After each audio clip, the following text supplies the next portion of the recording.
Hey y'all, so I made a video recently talking about how to breathe when you're lifting, common breathing mistakes that people will make when they're lifting weights. If you haven't seen that video yet, I suggest you go check it out. But in this video, I'm going to talk about how to use a belt when you are lifting, because using a belt and breathing are actually very related. So, a little bit about a belt.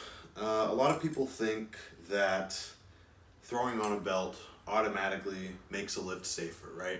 Before I really knew about powerlifting, that was the common understanding was, oh, use a belt so that you don't hurt yourself, as if having a belt magically makes the exercise safe, and it's completely unsafe without a belt.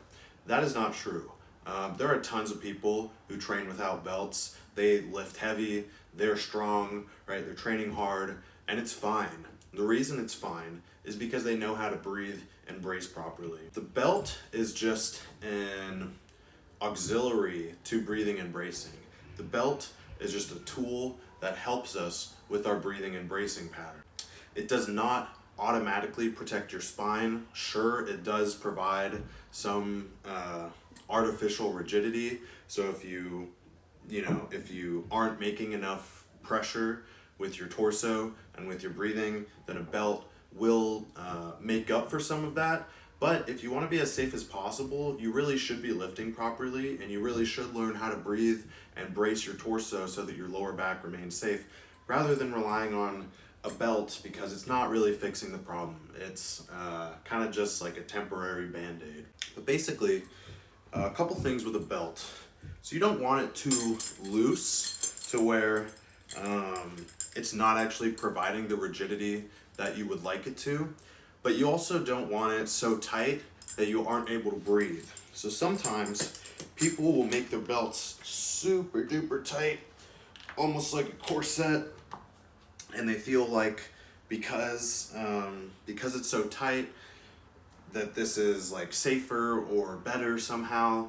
But that's not really true, because if you watch the last video, you understand that breathing and bracing on every single rep is very important.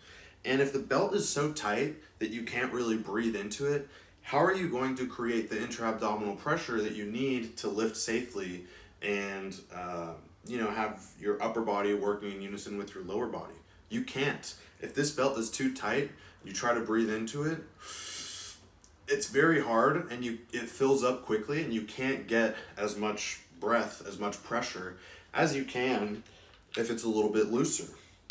So I like to put my belt a little bit tighter on squats, a little bit looser on deadlifts. So I will go right here for squats on the third hole, and with this I can fit a couple fingers in between.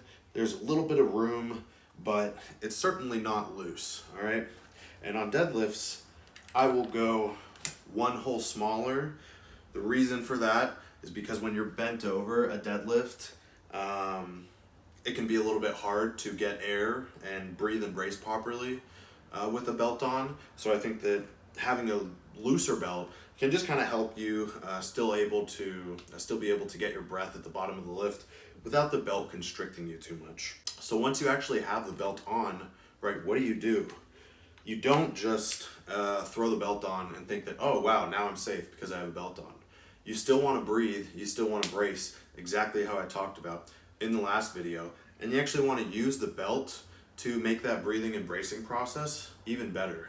So what I mean by that is it's really the exact same. Again, you are trying to breathe into your torso, you are trying to create pressure in your torso, but you can use the belt sort of as a device to cue you in that way. So when I'm wearing a belt, I breathe in and I brace, and I feel pressure going against that belt. So it's loose right now, but after I brace, there's a lot of pressure, and it's pushing up against this belt, and this belt becomes tighter, and all of a sudden it's much harder for me to fit my fingers in between it.